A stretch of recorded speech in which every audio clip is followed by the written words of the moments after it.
Family, this is Brother Court with another Bible study video.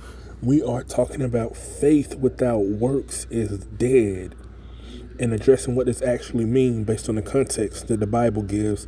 You know, a lot of people take this passage, this phrase out of context and want to apply it to anything, and some even use it to push work-based salvation.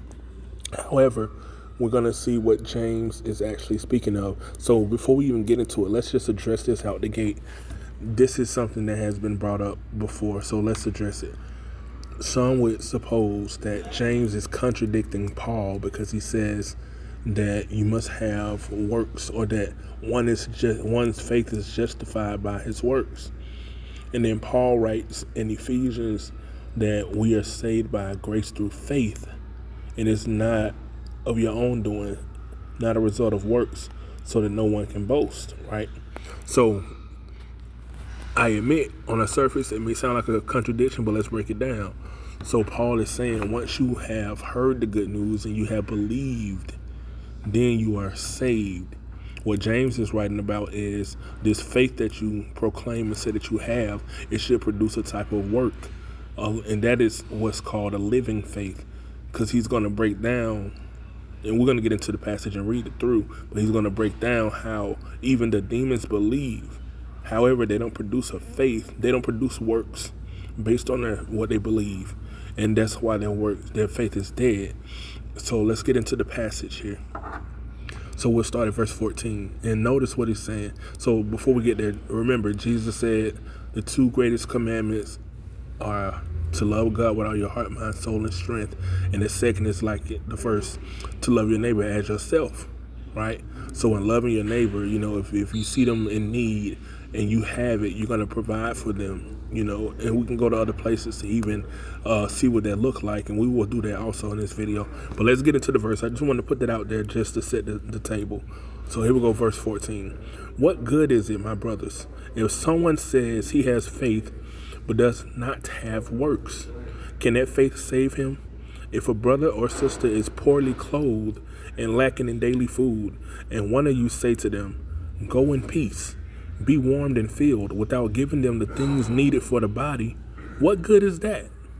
So also, faith by itself, if it does not have works, is dead. But someone will say, you have faith and I have works. Show me your faith apart from your works, and I'll show you my faith by my works. You believe that God is one, you do well. Even the demons believe and shudder. Do you want to be shown, you foolish person, that faith apart from works is useless?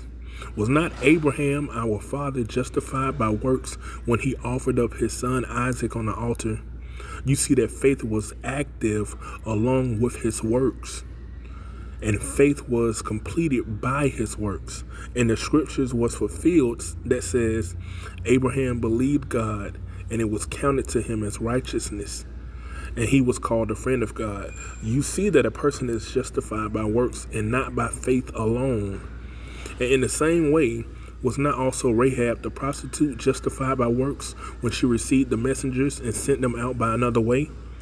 So as the body apart from the spirit is dead, so also faith apart from works is dead. So notice again, just a brief summary here.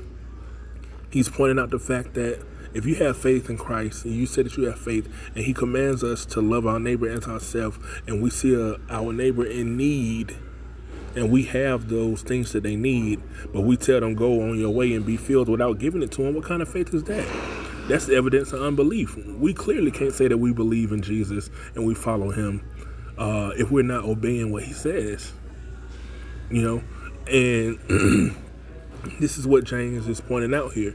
And he mentioned the fact that how demons, they believe that God is one, but that's not enough for them to produce works, evidence of a believer.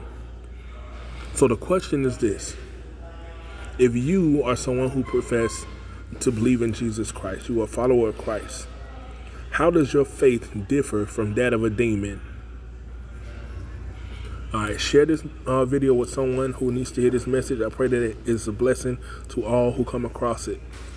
Stay tuned for the next video. God bless.